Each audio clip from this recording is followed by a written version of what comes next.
I think it's the mystery of mysteries, the king of mysteries. Fabulous treasure seemingly within reach if anyone can figure out how to get it. Oak Island's mysteries just got even deeper with a jaw-dropping discovery on Lot 24. Known for its countless twists and treasure hunting drama, this latest find could be the breakthrough everyone's been waiting for. So, what exactly was uncovered on Lot 24? Could it finally connect the dots to the legendary treasure? A farmer or a keeper of gold? Nestled off the southern coast of Nova Scotia lies Oak Island, a mysterious patch of land that has fueled treasure hunting dreams for centuries. It's the kind of place where you feel like secrets have been buried deep, both literally and figuratively. Among its hidden corners is a quiet 4-acre property known as Lot 25. Today, it's just a crumbling foundation surrounded by trees. But back in the day, it was home to a man whose life might hold the key to Oak Island's most legendary mystery. Meet Samuel Ball. His story is as intriguing as the treasure hunters who've searched the island for clues. In 2020, the latest crew of searchers, led by brothers Marty and Rick Legina alongside archaeologist Laird Niven, decided to dig into this 18th-century homestead to learn more about the man behind it all. Now, Samuel Ball's name pops up in Oak Island's history like a question mark. How did a man born into unimaginable hardship end up as one of the wealthiest landowners here? And did he have a hand in hiding, or maybe even recovering a legendary treasure? Let's rewind. Samuel Ball was born in 1761 on a rice plantation near Charleston, South Carolina. This wasn't just any plantation, it was notorious for its brutal conditions. Cultivating rice was grueling. It demanded swampy fields, backbreaking labor, and constant exposure to disease. Malaria, dysentery, cholera, you name it, it was there. Add to that the daily threat of violence, and life was a relentless cycle of survival. For the first 18 years of his life, Samuel faced the kind of challenges most of us can't begin to imagine. But then, in 1776, history took a sharp turn. The American Revolution was in full swing, and the British Army, desperate to undermine the rebels, made an unexpected move. In 1779, General Sir Henry Clinton issued a proclamation promising freedom to enslaved people willing to fight for the British cause. Enslaved individuals who escaped rebel owners and joined the British found a lifeline, though it wasn't full emancipation. Samuel Ball was one of 50 enslaved people who seized this chance, leaving the Ball plantation behind to cross into British lines. After serving in South Carolina with the British Army, Samuel Ball found himself heading north to New York, where things got, let's say, interesting. He joined the Loyal Refugee Volunteers, a unit with a reputation for daring raids and bold moves. This wasn't your typical military group. They were out there raiding rebel homes, acquiring goods, and doing what wartime demanded.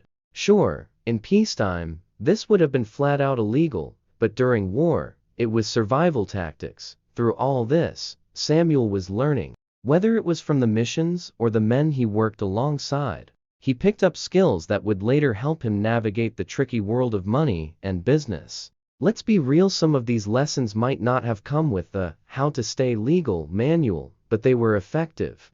Despite early British victories, the war took a sharp turn in 1781. The American forces pulled off a game-changing win. That defeat pushed Samuel Ball, along with countless others loyal to Britain, to make a life-changing decision. He fled to British-occupied Canada, where the Crown had promised freedom, goods, and land to enslaved black individuals in exchange for their loyalty. The result was a wave of migration. Nearly 5,000 black loyalists arrived in Nova Scotia, forming 52 historic black communities. While many settled in Shelburne or nearby Birchtown, Samuel had other plans. By 1787, he had purchased a 4-acre lot on Oak Island, Lot 25, for £8, a decent sum for the time, equivalent to thousands of dollars today. It wasn't a fortune, but for someone starting fresh, it was significant. But why Oak Island? It wasn't exactly prime real estate, remote, isolated, and surrounded by trees. Some think his decision might have had something to do with his neighbor, Captain James Anderson, who owned the adjoining Lot 26. Could there have been a deeper connection or shared interest between the two? Speaking of Captain James, his life had twists just like Samuel's. Born in Maryland, Anderson grew up to become a pirate and privateer during the American Revolution. He initially pledged his loyalty to the United States, but then pulled the ultimate plot twist after receiving command of an American ship.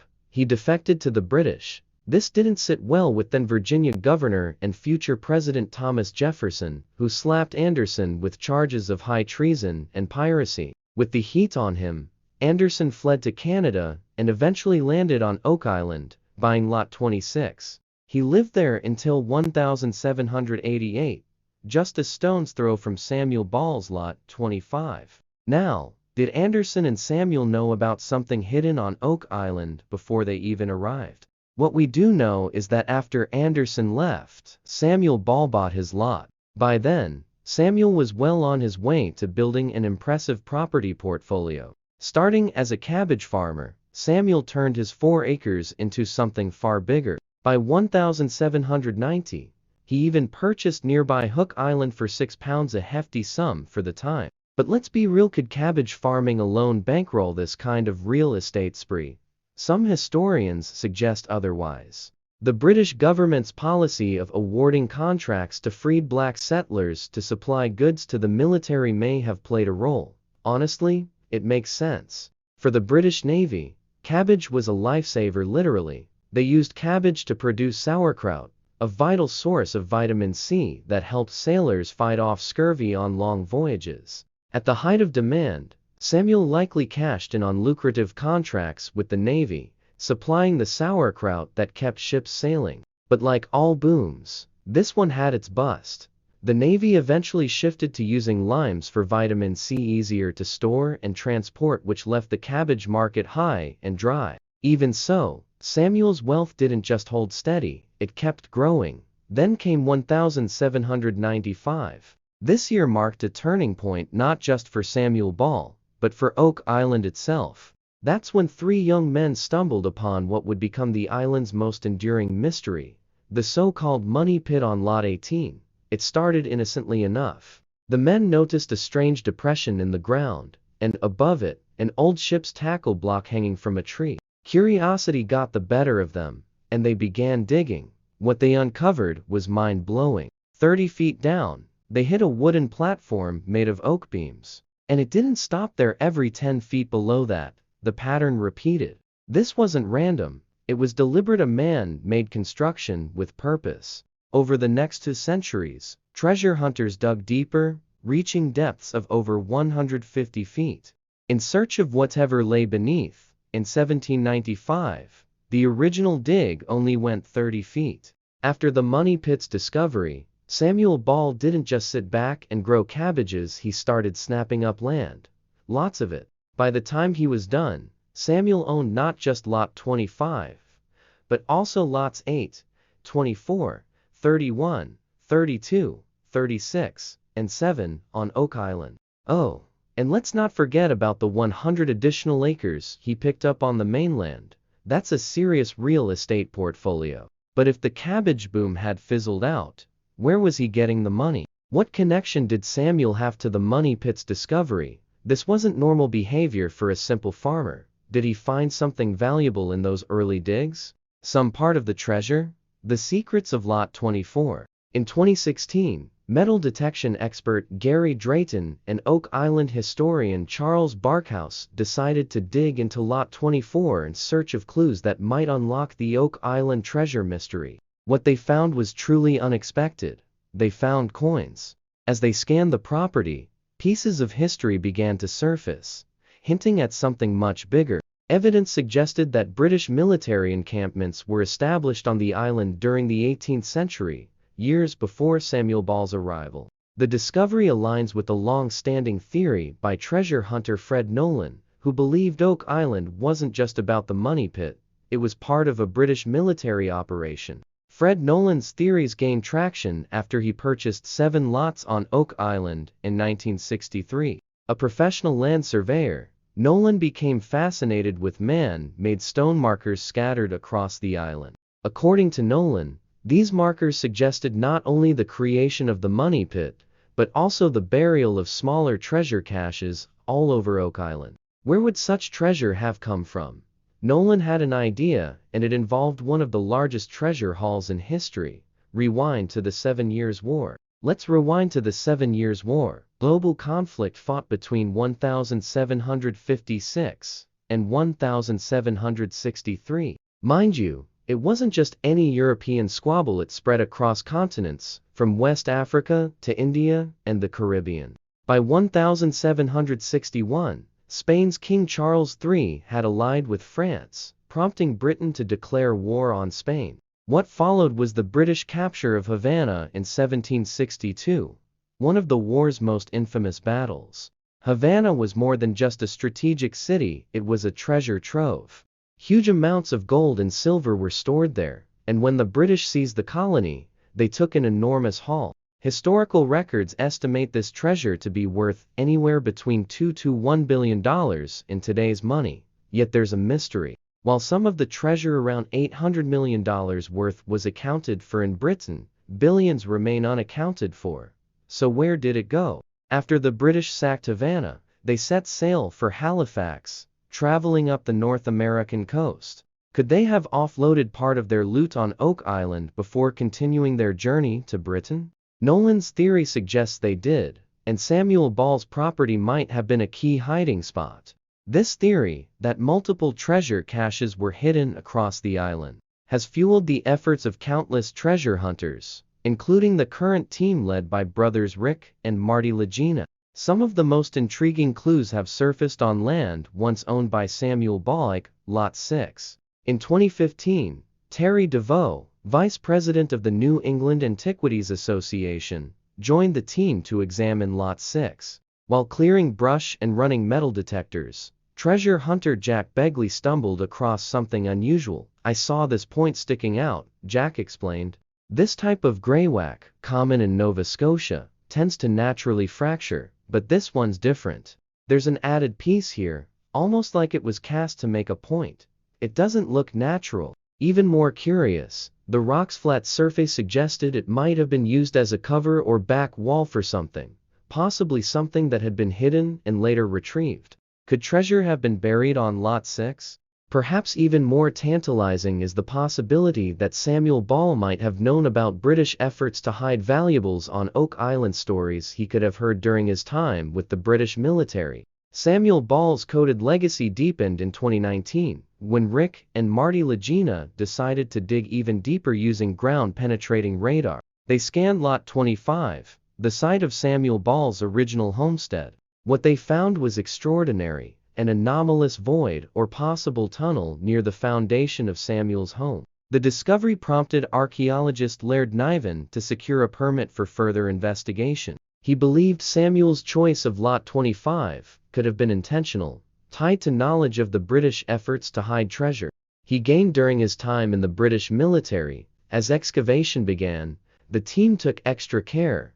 The deeper they dug, the more questions arose. Was Samuel Ball's wealth simply the result of shrewd business, or was he guarding a much larger secret? The very fact that Samuel Ball had constructed a house during the 18th century is remarkable. Homes like his were rare, especially for someone of his background. No wonder analysts think there are so many missing pieces to how Samuel managed to achieve all this. As they dug beneath the foundation, things took a wild turn.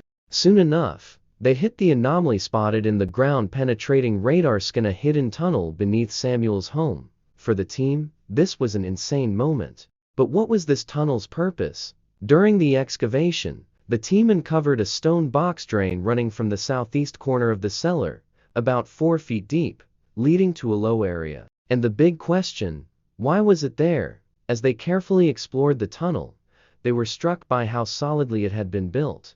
But when they inserted a small camera into the void, it appeared to be empty, but suspiciously deliberate. Meanwhile, further investigations revealed that Samuel Ball's property wasn't just a home, it was an operation. James Day found evidence of multiple outbuildings scattered across the land. Even more curious was the amount of cleared land. Samuel's property spanned 7 acres, far more than he would have needed to sustain his small family.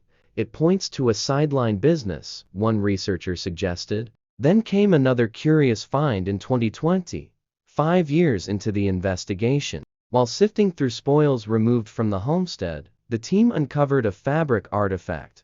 The artifact had irregular edges, and upon closer inspection, it turned out to be part of a British Navy jacket. The estimated time period was 1804 to 1825. So what does this all mean? Samuel Ball's homestead wasn't just a place to live. The hidden tunnels, the outbuildings, and the extensive cleared land suggest something much bigger was going on. Every discovery brings us closer to understanding Samuel Ball's mysterious life, but also raises new questions about what secrets might still be buried on his land. Among the many discoveries tied to Samuel Ball's enigmatic life, one artifact stands out: a gold-gilded master and commander officer's button from the British Royal Navy. Using a computed tomography scanner, archaeologist Lard Neen identified this remarkable find.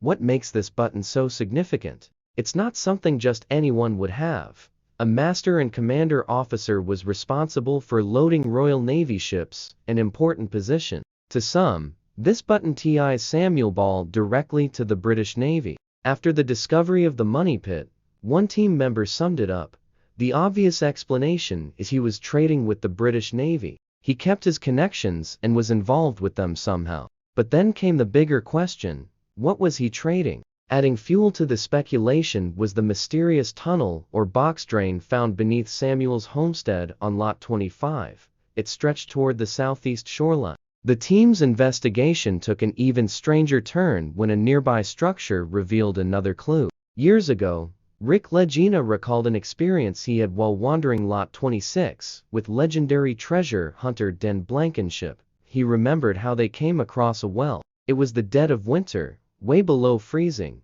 but there was no ice on it. This well, located on Lot 26, was once owned by Samuel Ball. It became a focal point for further investigation when the team observed that it never froze, no matter the temperature. The phenomenon prompted geoscientist Dr. Ian Spooner and archaeologist Laird Neen to collect water samples and organic materials from the well. The results were astounding. Dr. Spooner revealed, "We got samples from the well, and it was one of our only silver hits outside the money pit." This raised a tantalizing possibility of the tunnel under Samuel Ball's homestead being connected to this mysterious well. And then, just offshore from Samuel's home on Lot 25, another discovery deepened the mystery. In 2020, while investigating the waters surrounding Oak Island, the team uncovered something remarkable: remains of a massive stone wharf stretching 16 feet wide and over 100 feet long. This structure was far larger than what a humble cabbage farmer would need for offloading crops. Samuel Ball's resourcefulness is undeniable. He was clearly capable and had connections. Some speculate he could have built the wharf as part of a lucrative contract with the British Navy, supplying cabbage to prevent scurvy on their ships. Others wonder if it served a more secretive purpose, perhaps linked to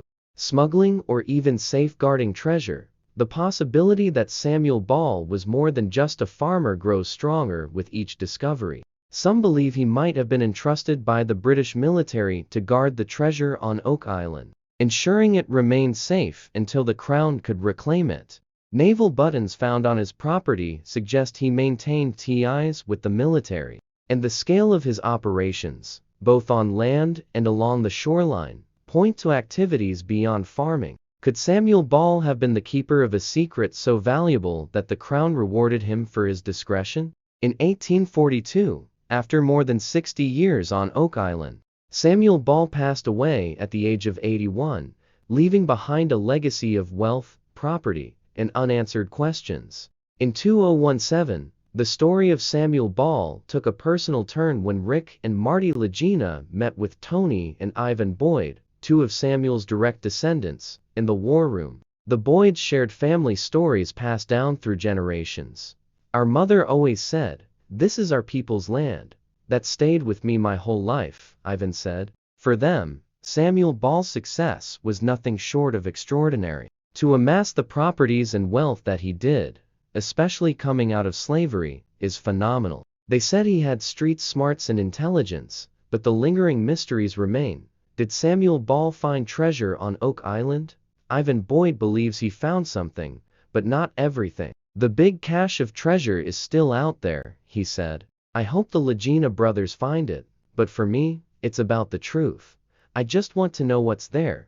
The search continues. Rick and Marty Legina and their team remain focused on Samuel Ball's former properties, uncovering pieces of jewelry, silver, and other artifacts that hint at wealth. While these discoveries don't definitively prove Samuel found treasure, they suggest he may have uncovered something remarkable. One thing is certain, Samuel Ball's story is as much about resilience and triumph over adversity as it is about Oak Island's mysteries. From an enslaved teenager to one of Nova Scotia's wealthiest landowners, Samuel's journey is nothing short of extraordinary. But perhaps the true treasure of Oak Island isn't buried beneath the soil, it's Samuel himself. His life, his legacy, and the mysteries he left behind continue to captivate.